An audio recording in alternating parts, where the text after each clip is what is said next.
Oui, Lionel, on a toujours de bons plans. Hier, avec un chef qui nous a fait déguster ses desserts. Et ce soir, encore un chef à la télévision. Dans le percaloteur de ce mercredi soir, nous avons fait venir avec sa fourchette et sa serviette, parce que j'en ai marre qu'il salope les notes, Guy Unterreiner. J'ai juste un mot à dire. Bonsoir à mon public. Et deuxièmement, vous avez vu le chic? Les gens ne le voient pas, c'est dommage. Assorti au pull le micro. Oh. C'est quand même personne ne l'a autour de cette table. Si je puis me permettre, moi aussi j'ai un truc rouge comme ça qui est assorti au micro, mais je ne peux pas en parler. Lionel Crouch est avec nous. Bonsoir. C'est un peu tôt quand même. Oui, Puis oui. c'est mercredi en plus. Loïc Oui. Guingamp. Presque assorti à son micro. Presque, c'est vrai. presque. Assorti aux varices de Roxane. La chemise de Jean-Philippe Oui. Pierre. Bonsoir. Alors ce C'est bon, soir, Jean-Marie Arus c'est pas là, parce que c'est Shrek, la couleur. c'est vrai que Jean-Marie Arus nous rejoindra dès demain. Si vous nous rejoignez, je disais qu'on est entre chefs amoureux de la gastronomie, de l'Alsace et de la télévision. Ce soir, nous recevons Nicolas Riffel. Bonsoir Nicolas. Bonsoir. Si vous êtes fan de MasterChef, vous avez vu sa dernière prestation le 2 septembre, jeudi 2 septembre. C'était là le grand écrémage de l'émission. Et qu'est-ce qui s'est passé ? Il a été déboulonné et puis il est retourné, même pas dans ses cuisines, parce que vous n'êtes pas du tout cuisinier. Du tout. Vous avez Un grand amateur de cuisine. Pourquoi a-t-il participé à MasterChef ? Et surtout, avec quoi il est venu ce soir ? Réponse dans le percaloteur. À tout de suite. Le percaloteur revient dans un instant. À table, tout le monde à table, c'est le percaloteur du mercredi soir. Nous sommes avec Nicolas Riffel. Nicolas Riffel est alsacien, je crois on va se tutoyer, on peut se Ouais, tutoyer. on se tutoie. Oui, parce qu'il a une trentaine d'années, puis il est de Nidernais, je crois. Exactement, Denis dernier. Quelle idée. Et oui. Il y a du bon bar du côté de Nidernais. Oui. Si tu vois où ça se situe. Les deux vous me faites peur déjà, l'émission vient de démarrer. Si Nicolas est avec nous, c'est parce qu'il a participé assez brillamment à l'émission Merci. Masterchef de TF1. Alors, dans la vague des émissions culinaires, celle-ci a un statut un peu à part parce que c'est très mise en scène. Vous étiez combien de concurrents au départ ? 18 000 candidats. 18 000 candidats avec une règle qu'aucun ne fasse partie de la grande famille de la restauration. Voilà, il ne fallait Exactement. pas être professionnel de la cuisine. De la cuisine. Et chacun avait une spécialité à défendre, un tour de main à inventer. Qu'est-ce qu'il fallait faire dans Masterchef ? Masterchef, au niveau de la première sélection, c'était une présentation d'un plat à l'écrit. Donc il fallait envoyer sa candidature sur une boîte mail. Oui. Et en fonction de ce plat, on a été sélectionné pour le casting, la première phase de casting à Paris. Et toi, c'était quoi le plat que tu as proposé par écrit ? En toute franchise, je l'ai fait en 10 minutes en regardant ce que j'avais dans mon fraises au réfrigérateur. sucre. Des œufs brouillés. Vous prenez des œufs, vous tournez. Les fraises au sucre. Il paraît que ta spécialité, c'est justement les fruits, c'est ça la façon Du de tout, Non. du tout. Pourquoi ça a été écrit partout ça ? Voilà, ouais, non, je sais pas. Parce qu'aujourd'hui, on m'appelle le roi du canard. Non, c'est plutôt. Oui, mais ça, c'est pour autre chose. Nicolas. Voilà, exactement. On en parlera plus tard. Voilà. Voici un moment que Guy Unterreiner, avant le dessert et juste avant de passer à table, adore dans l'émission. Ce sont toutes les infos du jour. Et de la nuit. C'est pas mal. Coquine, va. Jean-Philippe Vas-y. Pierre. Alors, est-ce que vous reconnaissez ça ?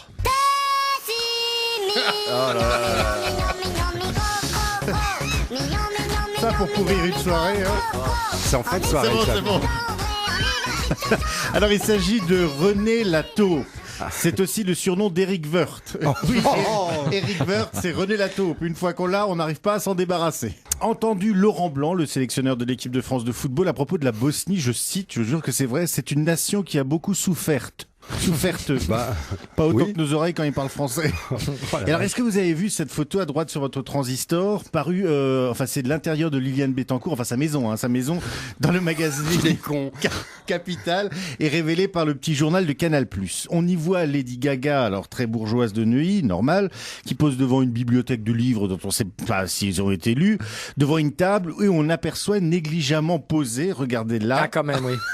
une bite en or. Un sextoys en or. C'est vrai.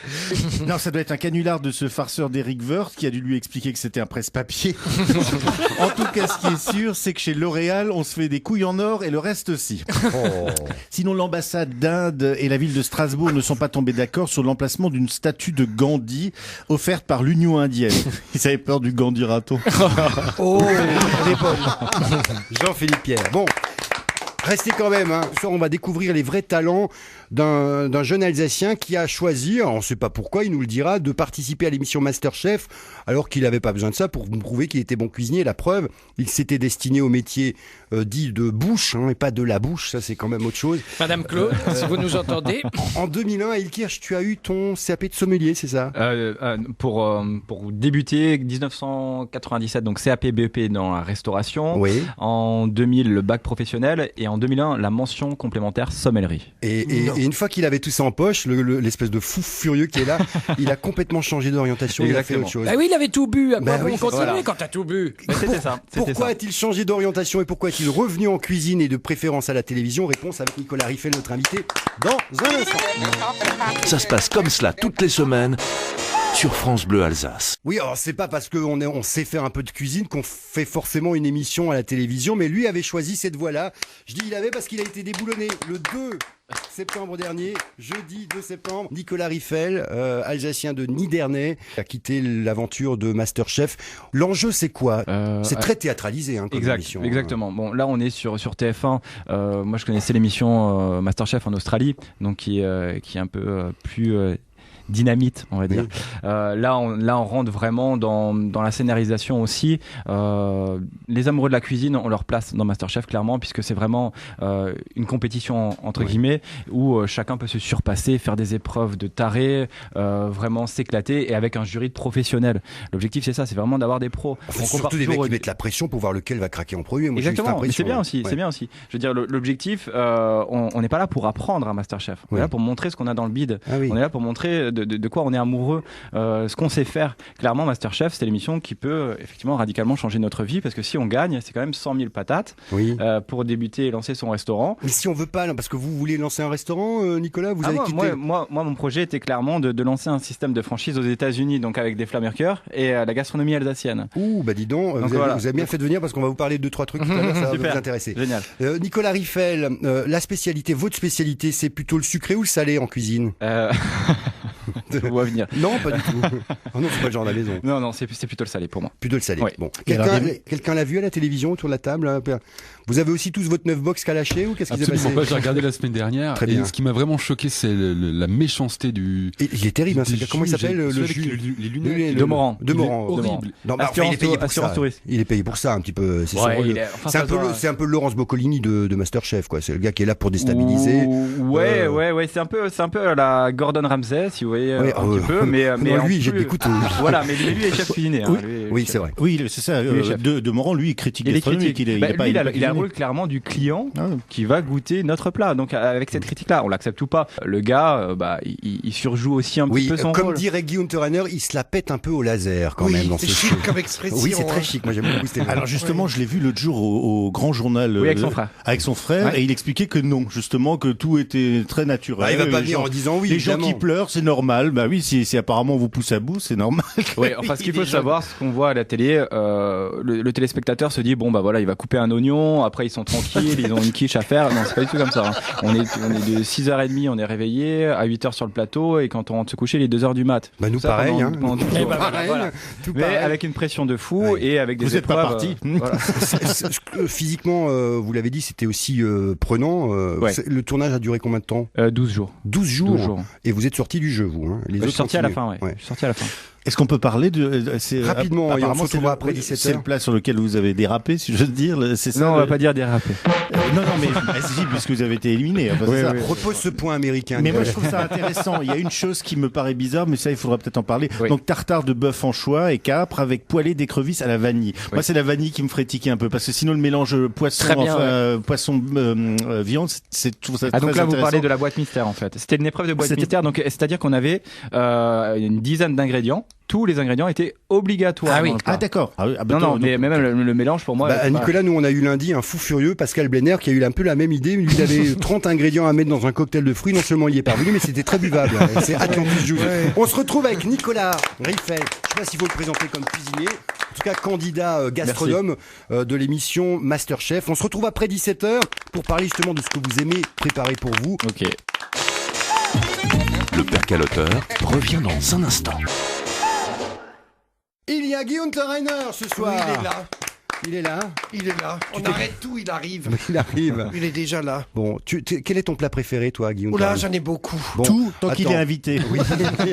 Jean-Philippe Pierre, Loïc Guingamp, Lionel Crouch. Bonsoir. Et ce soir, nous avons quelqu'un qui pourrait peut-être faire le plat que tu aimes le plus.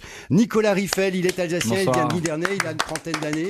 Vous êtes venu accompagner, d'ailleurs, vous êtes venu avec Guillaume Bûcher, qui est de l'auberge du Frankenbourg à l'Avancelle. Exactement. Bonsoir Guillaume. Bonsoir, bonsoir. Alors l'un travaille encore en cuisine et puis l'autre n'y travaille pas, ne plus. C'est ça. vous le gars de la partie. Lui, c'est le aussi. fainéant, moi, je suis qui suis le professionnel. Voilà. C'est un peu ça. Oui, non, je travaille avec mon frère à l'Avancelle, donc Oui. du côté de Célestat, au restaurant Frankenbourg. Bon. Moi en salle, mon frère en cuisine, et puis voilà, on travaille. Vous l'avez un peu coaché avant qu'il s'engage dans l'émission Masterchef, Nicolas Il nous a Riffel. beaucoup embêté par C'est SMS. ça, hein. oui. Ouais. À vous aussi. Ouais. Très bien. Faut pas le dire hein, pendant les épreuves ou avant les épreuves, plein d'SMS. Bon, je disais, quel est votre plat préféré? Enfin, vous, quel est le Ouais. plat que vous préféreriez avoir si Oh là. on vous demande ce que vous voulez manger? Pot-au-feu, boucher Oui. à la reine. Pot-au-feu, j'allais dire. Oui, aussi. voilà, souvent des choses assez simples parce que quand elles Eh sont ben, bien faites, c'est fantastique. Ça me fait quoi. très plaisir que vous répondiez ça parce que s'il y a un défenseur de la tradition en cuisine, c'est bien Nicolas, c'est vrai? Exactement, ouais, pur régionaliste. Ouais. On me demande souvent pourquoi, parce que je suis un amoureux de l'Alsace, je suis un pur produit alsacien, donc j'essaye de travailler au maximum avec les produits locaux. Et, alors, et en l'occurrence, le truc que vous rêvez de faire, c'est monter un restaurant, une franchise de tartes flambées à Exactement. l'étranger, en Australie, je crois, c'est ça? Non, aux États-Unis. Aux États-Unis, Aux États-Unis. ouais, d'accord. Aux États-Unis, oui, c'est un projet qui me tient à cœur depuis tout jeune. D'ailleurs, avec Guillaume qui a passé son bac au même endroit que moi. En tôle. Pas loin, à côté d'Elze. Donc, c'est vrai que l'idée est arrivée dans les années 2000. Oui. Puis aujourd'hui, pour le concrétiser, il faut savoir qu'aux États-Unis, il faut beaucoup d'investissement. Oui. Et gagner Masterchef aurait pu mettre le pied à l'étrier. c'est Ouais. clair. Toi, Guy, qui a quelques amis Oui, qui oui. sont dans la restauration, qui sont aux États-Unis. Aux États-Unis, il faut être. Moi, je donne des conseils. Il faut être à Oui. plusieurs. Seul, même plein aux as, ça suffit plus. Ils sont à plusieurs à monter les projets et ils Exactement. font des chaînes, etc., etc. Jean Joho fait à Chicago de la tarte flambée, Oui. mais elle est plus épaisse, au goût américain. Elle n'est pas la. Et il pâte la vend fine. sous la marque Pizza Hut. Voilà. Mais c'est excellent. Dans son restaurant, Brasserie Joe. Comment? Brasserie Joe. Brasserie Joe. Brasserie Il y a la Joe. Brasserie Joe. Brasserie Joe, vous connaissez? Oui. En Non, français, oui. Brasserie Joe. C'est lui qui a le restaurant Everest et Oui. à Vegas, Oui, la donc, Eiffel Tower. Nicolas, vous aurez remarqué Tout que va ce bien. garçon boit un petit peu. Ouais, évidemment. mais Il n'a pas- j'ai de quoi faire pour C'est vrai. continuer. Très ouais. bien. Si je vous ai demandé quelle était la cuisine que vous préfériez faire, c'est pas anodin. Ici, dans le Père Caloteur, nous avons reçu hier notre ami Eric Schott Oui, du ouais. Dîner Presque Parfait, qui lui aussi, sa spécialité, lui, c'est le dessert. Hein. On a Oui, bien oui. mangé. On l'a compris. Voilà. Alors, vous êtes venu avec quoi aujourd'hui? Alors, je suis venu avec. Pour les personnes qui ont vu l'émission, la deuxième émission, il me semble, il y avait la dégustation d'un bœuf bourguignon de Candebord, donc du chef Candebord, avec 23 ingrédients à découvrir. Pour moi, perso, il avait rien de transcendant. C'est vrai? Ouais, un peu liquide, mais voilà, chacun ses goûts. Comme Bettencourt me dit l'autre fois. Franchement, non. Mais sinon, l'idée était originale des ingrédients mystères dans son bœuf bourguignon. Donc je suis venu avec une idée, c'est le bœuf bourguignon à l'alsacienne. Et je vous ai mis 3 ingrédients mystères à découvrir. Et avec une présentation un peu originale dans une miche de pain que je vide, j'enlève la mie et je mets à l'intérieur le bœuf bourguignon en Oh, ça me présentation. rappelle Madame Mado. Oui. Alors moi tout de suite, à brûle pour point comme ça, est-ce qu'il y a du pied de cochon? Non. Alors je n'en mangerai pas. Les enfants, le temps de dresser tout un jour et de vous mettre vos bavoirs. On se retrouve avec Nicolas Riffel, notre Alsacien invité d'honneur, candidat de l'émission Merci. Masterchef. Il y avait 100 000 euros à gagner. Guy l'a très bien dit, pour aller faire carrière aux États-Unis, maintenant faut distinguer les tâches. Il y en a un qui est bon en cuisine et l'autre qui est le financier. C'est comme ça que ça marche Exactement. aux États-Unis. Oui. Si vous avez besoin de vous illustrer dans la gastronomie régionale en plus, à l'étranger, que vous avez 100 000 boules, et je crois que la personne à laquelle on pense Un peu plus. se lève le matin, pète et les a. Oui, oui. Un peu ça plus. tombe bien. S'il vous plaît. Et- On va voir ça hors antenne. alors. oui, et on se retrouve dans un instant pour déguster, mais on revient ensuite. Le Père Caloteur de France Bleu Alsace.